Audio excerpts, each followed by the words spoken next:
So about today's session, I wanted to point out that it's part of our Marketers as Change Agents series.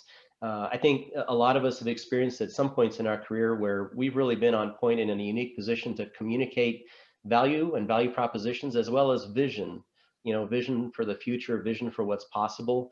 And in the spirit of that, we've been talking about that this year. We talked about diversity and inclusion. We've talked about adopting new processes like agile marketing. And now we're starting a two-part series about sustainability and how important that's become and how people are communicating that. In today's session, of course, and we'll be getting into that here in a moment, we're hearing from marketing leaders at JLL and Johnson Controls. And then after the summer break, Tony Kempo will be leading us in a session with EQ Office. So look out for some invitations following our summer break here about that next session in this series. So with that, for today, I just want to ask you to turn off your microphones and turn on your video if you can after you finish lunch, or I don't mind seeing you eat lunch either. So go ahead and do that if you'd like. And if you've got a question or a comment, put it in the chat. And if it makes sense, we'll try to weave that into the conversation flow. If not, we'll read out as many of the questions afterwards in the Q&A portion that we can. So with that, I want to introduce Philip Black, our moderator. Philip is the Senior Vice President of Marketing at Gyro. He's also a board member of our ANA Business Marketing Chicago chapter. He served as a marketing strategist for a number of top-tier agencies in his past career. I've known him for quite some time, and I think he's an insightful and brilliant communicator, as well as very passionate about this topic. So I couldn't think of a better person to lead us through today as moderator, because he's really been in the middle of the action on this topic, helping his clients navigate, how to articulate this important topic that's really starting to really, I think, be important for a lot of the stakeholders involved. So with that, Philip, I'll turn it over to you for kicking off our session here. Thank you, Alon. I appreciate that introduction. And thank you to everyone who's joined today. We think that this topic is absolutely extremely relevant and very timely. We know that many organizations are having these discussions now and really trying to figure out where they're at in that journey and how to get to the next step. So I'm really pleased to introduce two professionals that are on that journey and are really leading their organizations through those journeys. So we have Meg Salzetta. So Meg is, she's a client actually of mine that I've had the pleasure to work with, gosh, for the last 6-8 months or so. She's the head of marketing for sustainability at JLL, which is one of the largest corporate real estate, commercial real estate providers in the world. Prior to joining JLL, Meg independently advised professional services companies on growth, corporate social responsibility, and transformation. Before that, she was at Ernst & Young, or EY, and during her 25-year tenure there, she held a number of leadership roles, including global corporate responsibility leader, and prior to that, she was the brand marketing and communications leader for their global tax business. Currently, she's training for her 3rd consecutive marathon because, as Meg learned, she never says never. So Meg was previously showing off some of her running footwear. And then we have Andrew Miller. Didn't realize I had them on. That was great. Andrew was, he had a cowboy hat on previously. I'm a little disappointed he doesn't right now, but Andrew leads marketing strategy and operations. Hey, perfect. That's well done. Great. The background is real. Controls. Yeah, exactly. Real background. And thank you, Andrew, for joining us while you're on PTO with your family. It's very generous of you to spend the time with us. So Andrew's at Johnson Controls, which is a $24 billion company that's in the smart building space. He spent 10 years previously at Aon as head of corporate marketing. Prior to that, he was involved in management consulting and finance. He's been involved with the ANA, or the BMA, as we talked about a few minutes ago, since 2005. He's served on the board. He's also been the chapter president. So you can see we're setting the bar pretty high for you, Andrew, here in terms of the insight comments.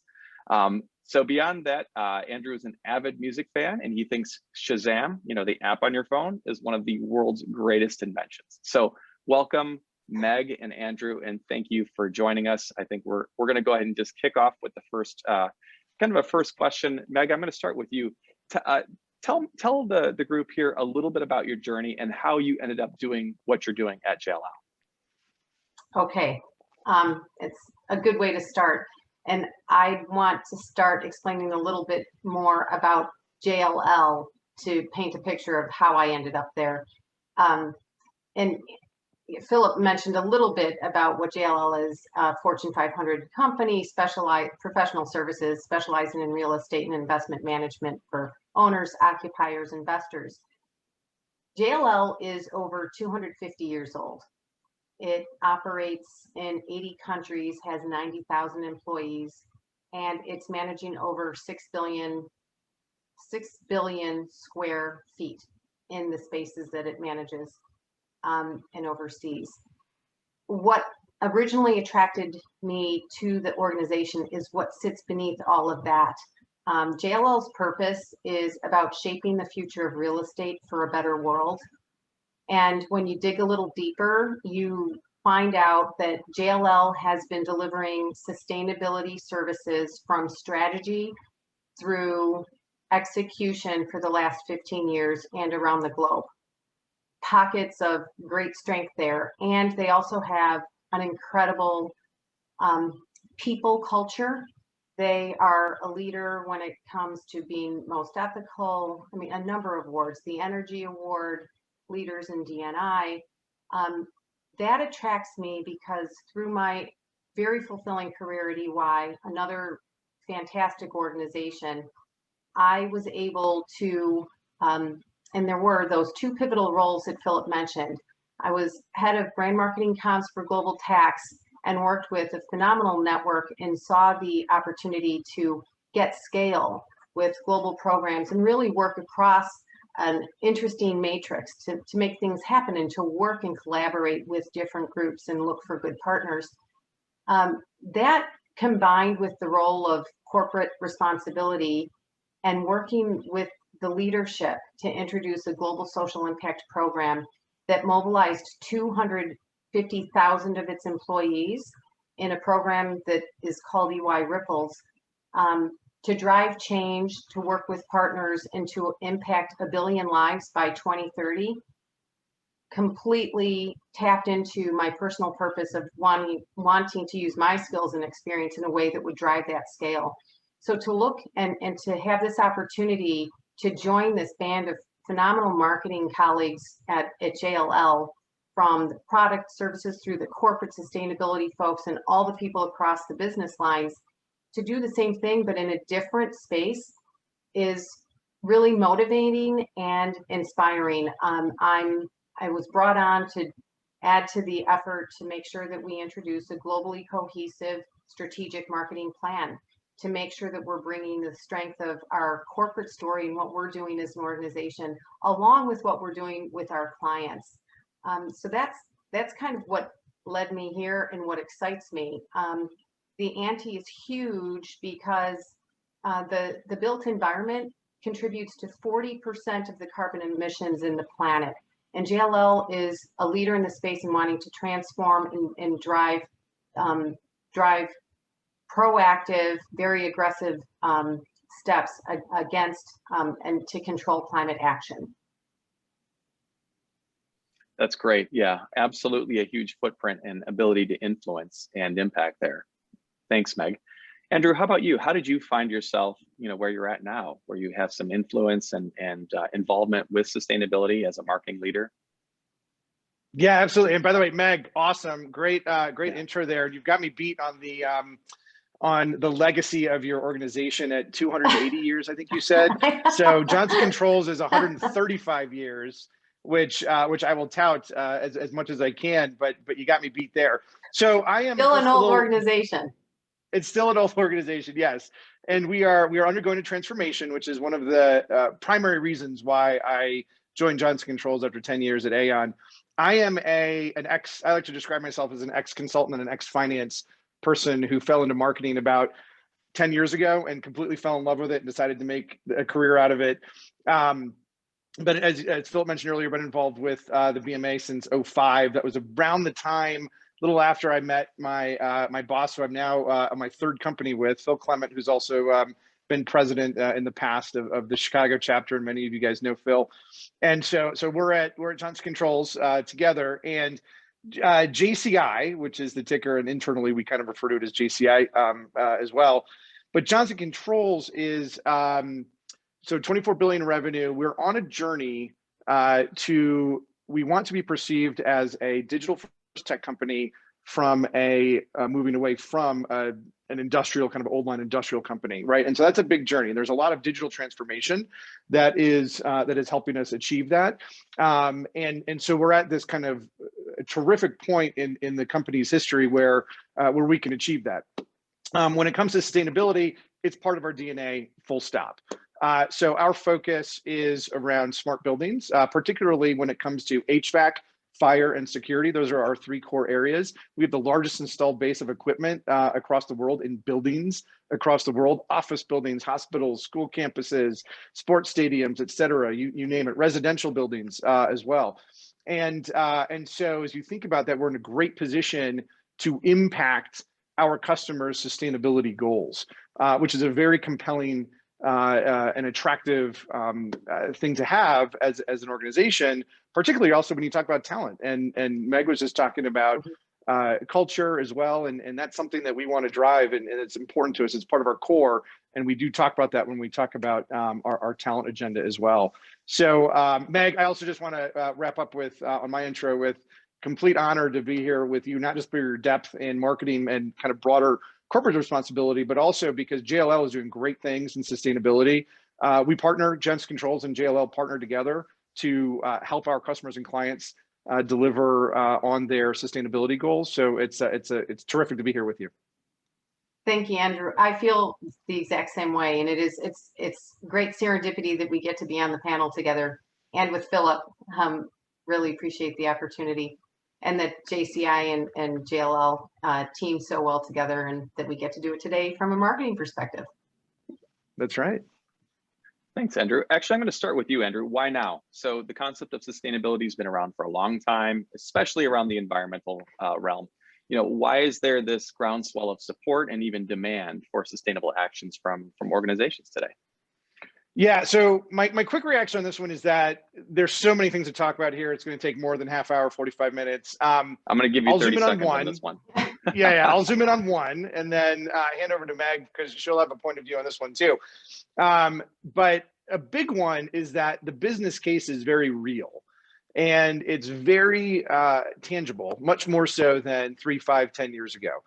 A couple of areas that to zoom in on, just number one, the economics of increasing business performance is, again, tangible and real. So as you think about doing things to drive ROI, and effectively what we're talking about is reducing energy consumption and reducing, which helps reduce emissions, but those things help save money and it adds to profitability. So there's a very real increase in performance business case to be made and contributing to ROI. Number two that I would zoom in on is around access to capital. So whether you are a large multinational, billion-plus company, or a small to medium-sized business, access to capital, sustainability becomes much more of a very real thing when you're trying to get funding.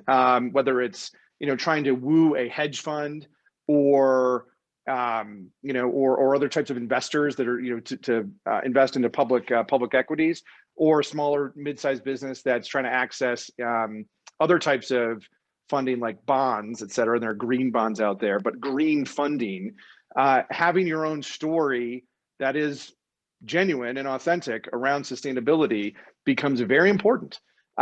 One data point here that is remarkable is that there are now 17 trillion assets under management by ESG investors. So to kind of, that's order of magnitude here. That is 1/3 of all of the United States assets under management. So 33%, connected to ESG investments. And so having goals, having a vision, and having action points around how you are achieving your sustainability goals directly impacts how you access capital. So the whole business case and accessing capital, I think, is a really important one. Meg, I'm sure you've got a number of others as well that you might want to zoom in on. Maybe I'll toss over to you.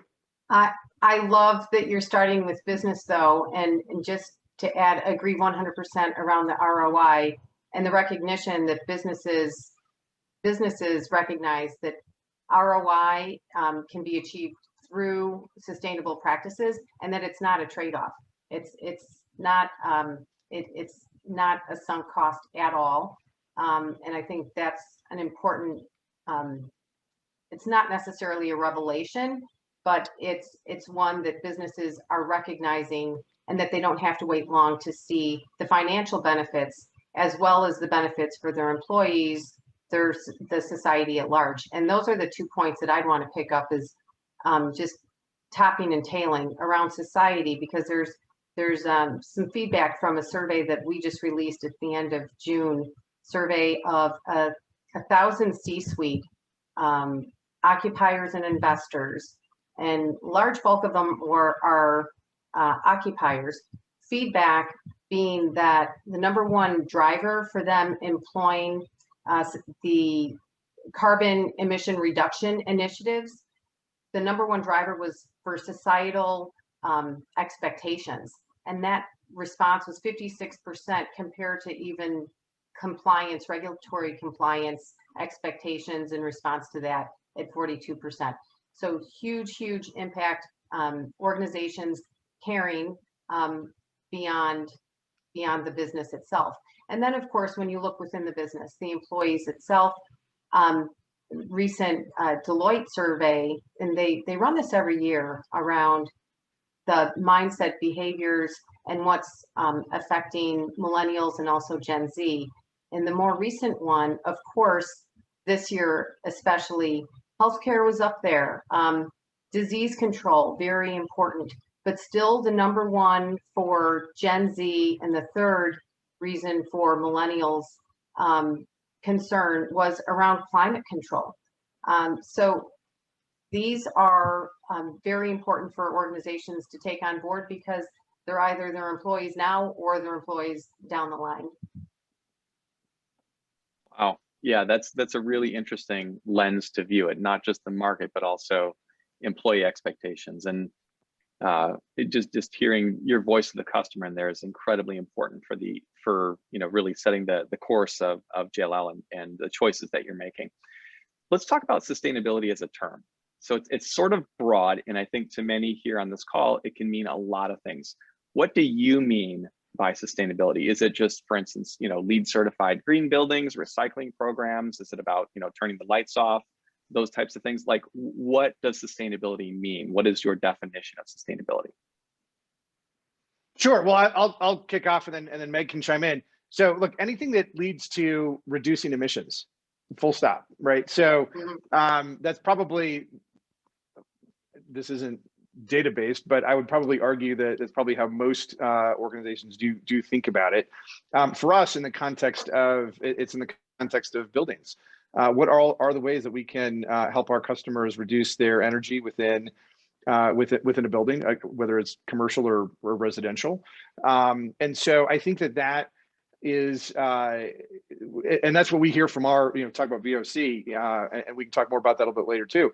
But that's what we do hear from our customers as their #1 objective is reducing their energy consumption. Meg, how do you guys think about it? Yeah, well, it's a great question. Of course, all your questions are going to be great, Philip. Otherwise, you wouldn't be asking them.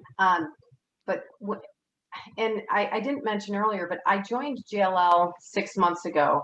And as I came in and I was meeting with people just to take stock of where we are starting, where are we heading, what is our ambition. When I heard us and different people talk about sustainability, we were hearing about it in different ways because we have a great sustainability story to tell, because we have our corporate story and what we're doing and how we're working with our own space to get all of our buildings that are 10,000 square feet sustainable certified by 2030, and the services that we're providing our clients, we're doing ourselves, and really terrific things there, as well as the services we're providing. All the stories weren't necessarily wrong.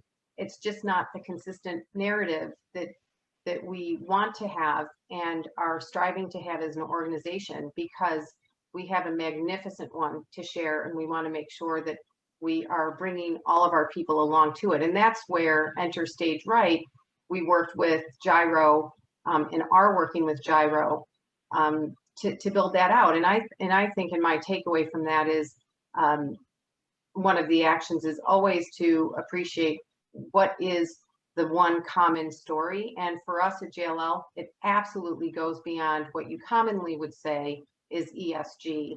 And you hear a lot of people looking at driving down our carbon emissions, most definitely, and we're very serious about that. Actually are accelerating our commitment from Paris Agreement to get to net zero by 2040. And that's pretty significant for JLL, because that means that 95% of our carbon emissions are involve our client portfolios, which means we need to bring our partners along with that. So very big demands and commitment around ESG. But also embedded in that is the importance of health and well-being and diversity and inclusion. To make sure that you're bringing that into your one narrative was an essential piece of that work, and that's some of the stuff that we've been doing with Gyro. I'll pause there, Philip, in case you wanted to respond to that, and if you wanted me to expound on any other piece around that and defining sustainability, because I think that's an important question for every organization to say, what does it mean to your organization? Make sure it's authentic. And also, what can you do about it? Or if you're starting from ground zero, do a materiality matrix to appreciate what level of importance those different elements of ESG are to you as an organization and to all of your stakeholders. Yeah, no, thank you for sharing that, Meg. So I think what we could see here, just even as participants, is there are different definitions or different nuances or facets of sustainability. And what we're hearing is that it is likely tailored to an organization's products and services, what they can provide and how they can influence the world. I don't know, does that seem like a fair way to kind of assess that? It does. I think that's good. Well said. I love Meg's response to that too. And I fully agree with it. And I also, probably there's a spin here that you could take by industry, as you were saying, or by vertical, right? Because some verticals will be driven by different objectives. So if you kind of think about objectives in terms of they're the economics that we were talking about earlier, and then there's the social good, there may be some industries or verticals that are driven more by the economics first, and then there may be others that are driven by the social good, which, by the way, one could probably make an argument that the ultimate objective will also be economic if you do this social good as well, or you start with that. But I think that you will see some varying by industry across those objectives. Got it. Yeah. So I'm hearing economic. I'm hearing clearly environmental, and I'm hearing social are major components of that. And within social, we're thinking about community. We're thinking about how we're treating our own people as organizations. DEI being a central part of that. Okay, that's helpful. 100%. We have a question from the audience, and the question is, when it comes to sustainability, what metrics is the C-suite focused on right now, and are they the right ones? How should they evolve? Yeah, it's an interesting one. I'll take it. We just did a survey asking similar questions to that, and we found out that 93% of we surveyed 1,046 companies in North America around this topic, and 93% said that they face challenges in defining how they're going to measure their sustainability performance. So I think that my impression now is that the C-suite is thinking about how does it, going back to the economics piece, ultimately, how does it add value? And the tough thing right now is that it requires an investment that's maybe not going to be realized, where the ROI is not going to be realized for many years down the line. And that's very difficult for people to kind of get their minds wrapped around as you think about, particularly if you're publicly traded and you have to meet, quarterly earnings estimates that you've made to the street. So there will always be the economic component and the ROI. But then, classically, and Meg, started to mention some of these things. How are you, when do you plan to reach, net zero carbon emissions, and measuring yourself against that timeline? So Paris Agreement, There's the climate pledge that was founded by Amazon. So many companies are jumping onto, net zero by 2040. Some are going a little bit sooner and saying by 2030 or having significant goals. In our survey, we had 94% say that they were going to have significant goals tied to 2030, actually. But it's actually, the 2040 is a big one out there right now, because that's actually to be net zero carbon emissions. So that's another way to think about measurement. But it's difficult right now. There's the economics, there's the timing of being net zero, and they're all still kind of figuring this out. And this is where companies like JLL, like Johnson Controls, do come in to help advise. Meg, how do you guys think about it? Well, this is the right conversation to have, rather than just setting a goal, and that's why COP26, and we should talk about that in a minute or so. But the importance of making sure that we are taking action against any goals that are being set, and the fact that people are trying to figure out what is the right measurement system for them. There's work ahead. There was a survey, the survey that I was mentioning of the 1,000 C-suite. Less than 4 in 10 of the investors in that survey are currently measuring and publishing their sustainability commitments. So there's work to do there. I'd say as marketers, we have a responsibility to measure. If we're setting an ambition as an organization and you're setting the goals, what are some of those important milestones that are going to help you get there, and report on it, hold yourselves transparent, accountable, and do it from a marketing perspective too, similarly to what we do through our different marketing campaigns and programs. And if we're measuring it, and if you're not measuring it, then you can't improve it, right? So those are just a couple of observations and suggestions there, and that we as marketers have that role as advisors to try to move the business along if they're not there themselves. But thankfully, I've had the benefit of working in organizations where they have the measures in place and are working at them and have them actionable and achievable as well. Another important piece around that is communicating that with your stakeholders, and that also creates good contagion and motivation for your teams. Love it. So measurements, communicating it internally and externally, making sure those are tied to real actions. I want to dive a little bit deeper. So this is the ANA, right? And we're centered on marketing. This is the business marketing community. There are many decisions that are made outside of our purview. Now, we can influence as marketers, we can lead and lean into the future and where we need to go. So how do we see the role of marketing as being central to this topic? Obviously, there's some sort of evident pieces of being sort of the mouthpiece of the organization, but what more? Talk to us a little bit about that. Why marketing within this context of sustainability? And what is the role? Marketers? I'm happy to go ahead, kick Andrew. off again. So I always tend to go back to the brand funnel, right? So awareness to understanding the preference. And I think that the role of us as marketers right now is to help educate our stakeholders, right? Multiple stakeholders, stakeholder groups on why it's important, all the things we just kind of were talking about, to become just aware of how real the benefits are of being involved in setting goals, having objectives, creating definition, as Meg was just talking about. And so there's an awareness building that is absolutely our job to do, and then to help people understand how it could impact them, or how it does impact them. Or look, the train's left the station. How are they going to miss it if they're not getting involved? Which is very important as well.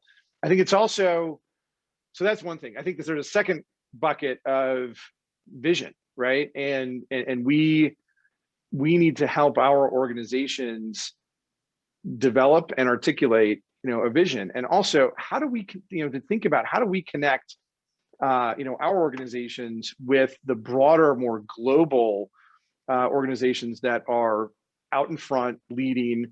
Meg mentioned COP26, which we should talk about, which is the United Nations. It's the 26th summit that the United Nations is organizing around around the environment and sustainability. It's being held in November. Top CEOs from around the world and government leaders are going to be in attendance. And so, how do you connect to those, either directly or indirectly, to those types of organizations? There are also, small organizations that are doing great things and hosting events. And like we get involved with Green Biz. That's one that we are involved with at JCI. So I think this whole notion of vision is very important as well, and articulating that and helping people understand, okay, the train's left the station, where's it going? And how are we, and hopefully not how we're not, connected into some of these broader goals like net zero by 2040, or significant sustainability goals by 2030, et cetera. So that's kind of how I think about it. Meg, what do you think? Yeah, I love that. And if you look at the top of the funnel and we're talking about brand awareness, going back to that survey again, it's kind of funny because it's not like we talked about this, but 47% of the respondents in that survey believe that sustainability strategies enhance brand reputation. And if that doesn't scream marketing support, then I don't know what does. I think and would recommend what's important around that is looking for those levers and those strategic partnerships to generate that level of awareness that's naturally aligned to your organization. And I find that really relevant to the work that JLL is doing. You mentioned COP26, and COP26, just by way of background for those of you who aren't familiar with it, will run for 2 weeks. And as Andrew was explaining, this is a build on, and it's a very important year from the Paris meeting in 21, because that's when they set the 1.5 degree trajectory. So people are setting those goals. Now it's around action. Let's get businesses and governments to the table. And what are you doing about it? And that's why we see this flurry, which is very encouraging, I say, the why now. Just literally in the last year, we have seen the commitments increase threefold by businesses, from 500 to 1,500 signing on with commitments. You've seen it grow eightfold with cities. It's a real thing. And at JLL, we've been, and we're honored to be the infrastructure built environment lead for COP. There are 4 themes that they're driving through the 2 weeks, and one of them is the built environment.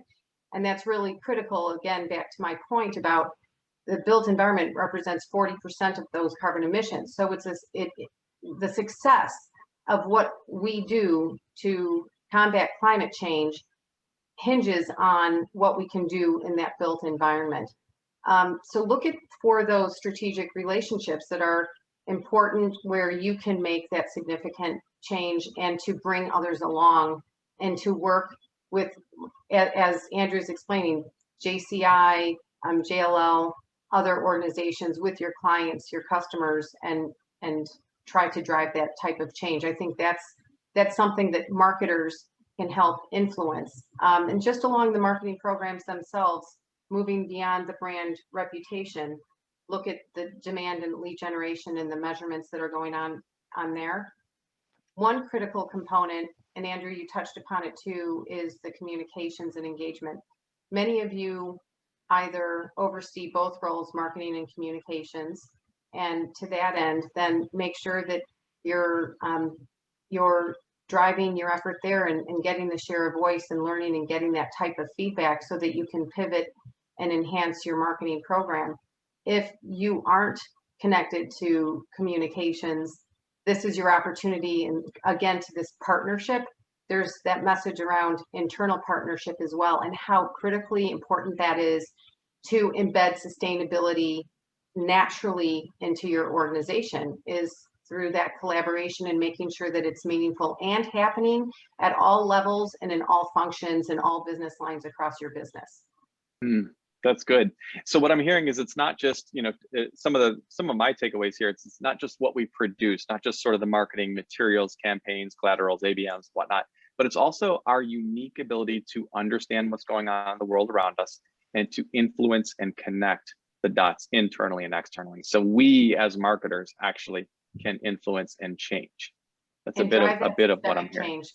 Absolutely. That's important, and I think that connects with the previous session we had on diversity, equity, and inclusion as well. We thank you, Andrew and Meg. And Meg, I'm going to hit you with this question first. We had one from the audience here. Will sustain, and this can be a simple one. Will sustainability metrics be included in annual reports? Yep. Well, you're asking me, and I'm not the Your opinion. sustainability expert, so that's a tough one. And whenever you say that's an easy question, I always get worried. Yes, but I expect that. I expect that to be the wave of the future if people aren't reporting it already. Yeah, I completely agree. It's coming down the pike. Yeah, if it's not already here. If it's not already, yeah. So let's go to you, Andrew. You know, we talked a little bit about this up front, but I'd like to go deeper. Have you, and by the way, keep the questions coming in the chats. That's fantastic. If you want to send it direct. Yeah, that's great. Let's keep it casual, keep it flowing. It doesn't matter. I've actually got a backlog of some questions here that I'll, you know, keep sprinkling in. Okay, just no hard ones, okay? Yeah, no. I won't frame anything as an easy question. I just figured it was short. Andrew's on vacation, so you can just send it my way. I don't go until next week. Which, Andrew, very much on brand. You're at a national park, right? So very on brand for the sustainability piece. All right, so we talked about this up front a little bit, but let's talk about a little bit more about the voice of customer. Any surprises that your team has come across? How has it maybe shifted the trajectory of the organization, or even, you know, what your message is around sustainability? Perhaps some products. Did it inform strategy? I know that's kind of a lot, but I would like to hear specifically as a marketer, we have our ears to the ground. We are the best channel to our customers for the business. We should be hearing and listening. What have you learned, Andrew, and how has that helped to impact things at Johnson Controls?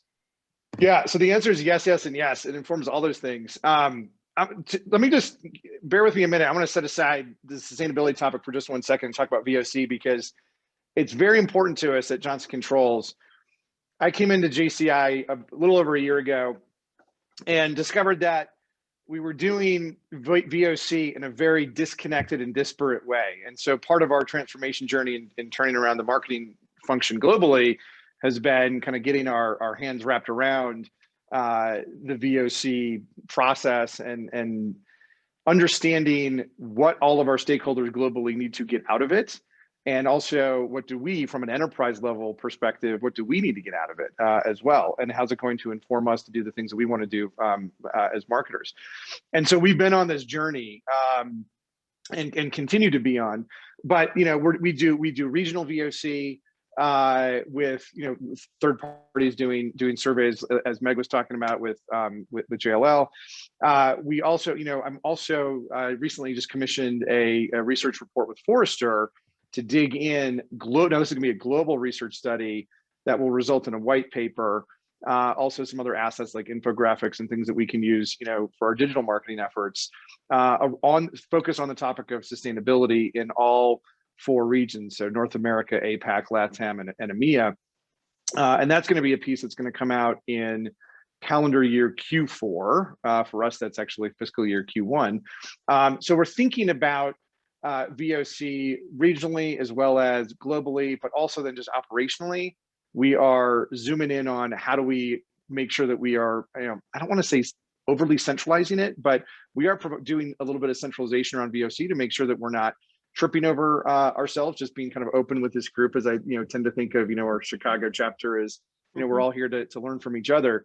We want to make sure that we're not tripping over ourselves in different regions when we're talking to customers and over surveying them and things like that. So that's a big effort that we're undertaking right now. When it comes to actual results of surveys that are coming in right now, we first started kicking off in calendar year Q4 of 2020, and are still kind of in the process. So they're coming in kind of sequentially. But I mentioned, you know, some of our data points earlier, which was just around, you know, like we've got 90% of companies absolutely plan to have, you know, have big goals, 93% tied to 2030. And, the challenges, we learned about their challenges, not just from hey, how are we going to accomplish this, but how are we going to measure it? How do we actually measure our emissions, within a given building?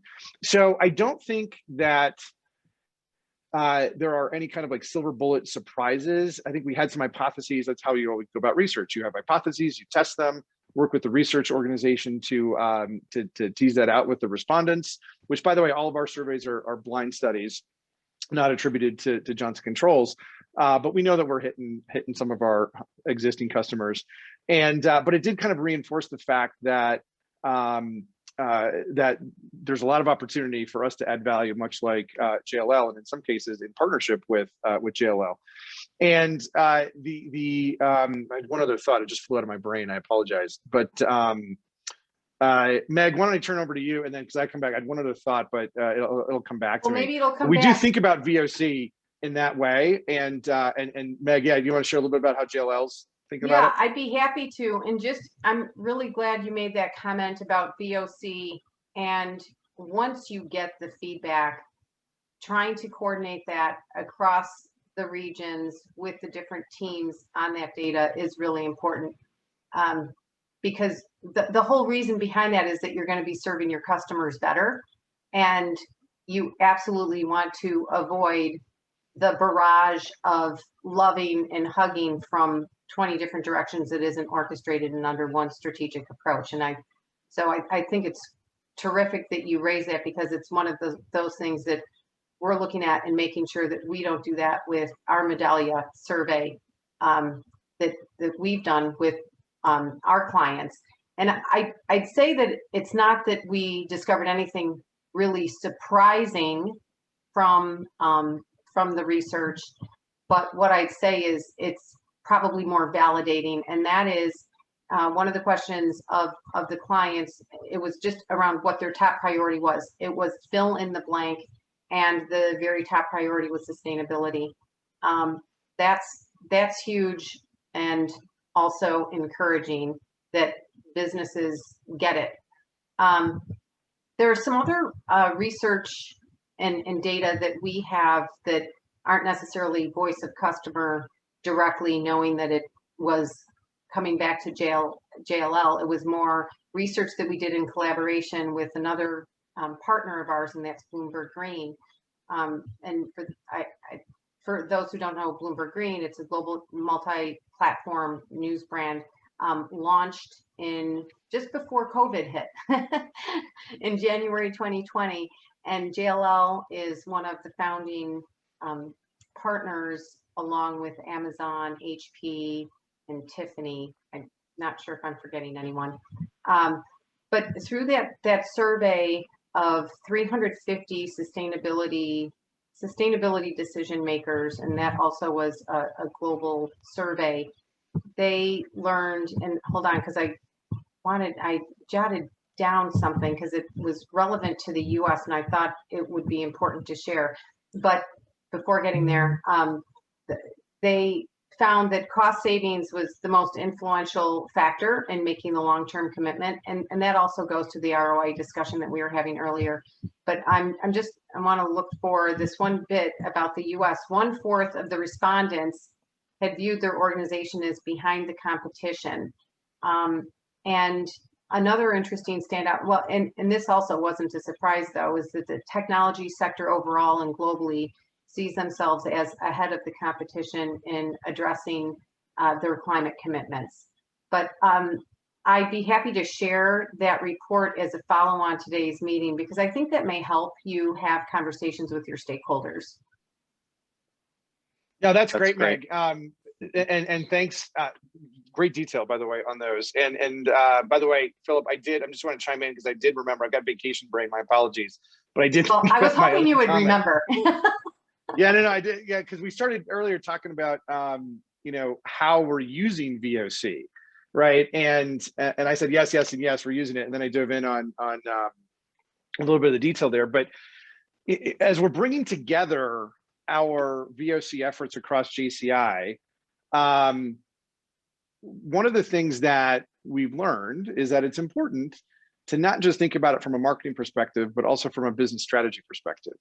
And so as we prepare to do studies, whether it's, you know, partnering with big brand like Forrester, or doing some other more kind of smaller regional studies, understanding the objectives of the business strategy.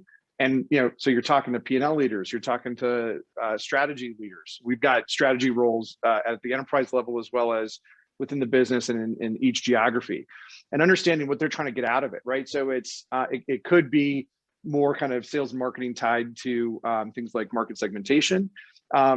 Also could be kind of bigger and strategic, like M&A, and, you know, teasing out ideas for M&A targets as well. So we kind of go into VOC thinking about the broad spectrum of all of the ways that we want to use the research. Whereas when you're in marketing, you might tend to think like, okay, research, great. I can have data-based insights, create a white paper, create some content. I can action that content, put it out on social media, you know, use a form to have people fill out to access the white paper. Then I get their information. I can run campaigns, send them emails, all that stuff, all the lead gen, you know, activity. But it does go beyond that. And so I think it's important to, if you're going to make the investment in VOC, make sure you understand all the things you can get out of it and how it's going to support all areas of the business, not just from a content marketing perspective, or giving your sales teams, you know, sound bites. By the way, when you do that and you can articulate all that value from a VOC, you also tend to get more funding, which helps. Love it. So that was the other thing that I wanted to mention. All right, to build on that too, just around what you're doing with that data and the commercial opportunity, I think that makes a ton of sense. And when you talk about just doing the thought leadership, you need to make sure that your thought leadership hopefully will inform and support what you do commercially, or support those endeavors that will help bring greater understanding to the trends and the needs of your customers. And that's what that's all about, is listening to the needs of your customer. That's what the VOC does, right? One of the other findings from, and it wasn't the Medallia survey of our clients, it was the survey of the 1,000 C-suite globally. And this is more an opportunity for organizations to appreciate that they need to come up with those milestone activities. They should start reporting on what they're doing. Is that 85% of those respondents said that they absolutely plan to have their sustainability strategy by 2025, and only 18% of them are actively implementing one. So there's a big opportunity there to work with organizations and for organizations to pick up their plans, but actually do something about it. I love it. And also, Meg, Philip, this will be my last comment because I want to chime in. Meg reminded me of, and this is a good little takeaway soundbite, as we think about content marketing, which is tied in with what we're talking about with VOC. We use an acronym called CUT that helps, so C-U-T-T, that helps us determine if the content is right and if it's the right content we should be developing. Compelling, useful, timely, and transactional. So C-U-T-T. And if that's the bar that we set for our content. CUT: compelling, useful, timely, and transactional. Love that. Because then you've got short and sweet. Back to you, Philip. Outcome and impact. All right. That's awesome, Andrew. I'm going to remember that. I'm going to ask this question, and I'm going to limit each of you to 2 minutes to answer this question, because I want to leave maybe 1 more minute open for audience questions. Okay. So we've talked about a lot of things here. If we're going to leave our audience with a few specific takeaways, actions, or sound bites, what 3 thoughts would you leave with our friends here in B2B marketing? Let's go. Let's start with you, Meg. So I'm going to keep you to 2 minutes here. Okay. All right. I will start with having your one story. Get your narrative right. And that means working across your organization, and not just your organization, but all of your stakeholders. So my second point would be around the whole partnership. And I know we've been talking about that a lot. That is collaboration, both inside and across your organization, that you do so well. I mean, obviously you're all marketing professionals, so you have altruism just baked into the who you are, because you're making kings and queens of the organizations and the people that you're working with, right? So use that skill and also work with your external stakeholders and making sure that you're partnering with others that are going to lift you and you will lift them, and you can get to the future faster together, because we have to have that sense of urgency now and act now against the challenges that we have in sustainability and in climate overall. And then my last point is, to wrap it up, is data. Data is queen. You need to help build that credibility in what we're doing as marketers, and the organization that you're representing. And it gives everyone a sense of pride when you actually have the numbers and the results, the impact, the outcome from the actions and the plans that you're executing. So those are my three: narrative, partnership, and data measurement. That's awesome, Meg. And just one comment before I pivot to you, Andrew, is one thing that I'm hearing a recurring theme is that it's not just what your organization's doing, but it's what you're enabling, as you put it, your external stakeholders, your customers to do. Because that's something I'm hearing from both Johnson Controls and JLL, is what you're doing is enabling them to achieve some of their sustainability ambitions, and that's much greater. 100%. Consistent theme. We can't get there. We all can't get there alone. That's right. All right. Hey, so Philip, I'll chime in with my three. I will be short and sweet. Number one, get familiar and stay connected to news and trends on everything. Just know what's going on. Get a depth of understanding on all of these things. Know what COP26 is. Know what the big events are in the space. Who's involved? Who's leading? Who's out front? What are the key issues on the table? What's going on in Washington, D.C. around legislation? Those types of things. So, using Twitter as a news feed is a good way to stay updated, your Google news feed, et cetera. So I think about, get familiar and stay connected. Number two, be an internal champion, help folks internally understand why it's important. There's probably already some level of that, but again, once you kind of get deeper in the understanding and up to date on things, helping them fully realize what the opportunity is for your organization. So that's number two, is be an internal champion. And number three, externally, articulate the benefits to performance. That will always help. It's the, some consultants like to say, what's the so what? What's the so what? So articulate the benefits to performance, and that makes it a bit more, your customers and your clients may be more interested to talk to you. That's great. Thank you, Awesome. both of you. That was awesome. We might have time for one other question we have from the audience. Let's see here. We've got 2 minutes. What do you think, Alon? Should we do it? All right. Go for it. There's been a Alon's recent nodding. surge. Alon is nodding. We got thumbs up. Has the recent surge of news around climate change, highest temperature, for instance, in the Pacific Northwest, worse wildfires, has any of that stuff helped to make your case for sustainability? I'd say absolutely, because now what you're hearing and reading about is not just an abstract concept for people and you think that it's happening somewhere else. It's happening right here. The wildfires in California and Oregon, flooding in Germany, record heat waves in Canada. These are unheard of and they're not going away. And I think it creates a bit of desperation that is actually needed. I echo that. I really don't have much to add to it. I think it's 100%. And if you have observed on social media any of the videos that people are taking of the flooding that's been going on in Europe, just devastating, and you're like, how on earth can this happen? It raises those types of questions in people's minds. Just as human beings, we're just like, this is not normal. So I do think it contributes and supports. Andrew, one last little short one for you. Any political landmines that you've traversed when it comes to marketing and communicating sustainability?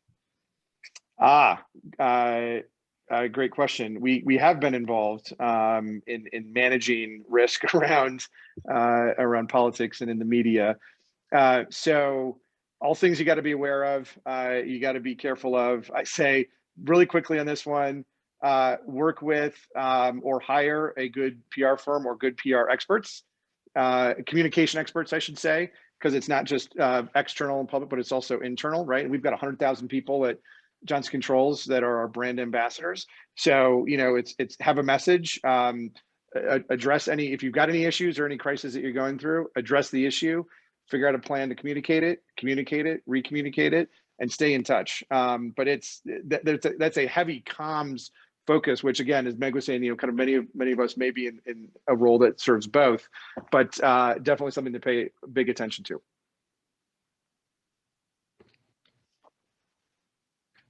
All right, Philip, I think we're. Any others? Philip's on mute. Thank you, Meg and Andrew. I think we are going to bring it to a close, just knowing that until we're at time. Alon, any vacation. closing thoughts that you'd love it? Any closing thoughts? Okay, just a real quick here in closing, we'll make this available if you want to refer back to it or share it with colleagues or friends. We'll make the recording available. Look out for a notice on that, and remember our register for our event if you'd like on the 18th of August, and look out for an invitation for the following one in the after the summer. And thank you all for joining. This opportunity. Thanks everybody for joining. Thank you, Mag. Thank you so much, everyone. Thanks you all. Everyone. Have a great afternoon. See you at the next one. Adios. Bye. Thanks. Bye. All right.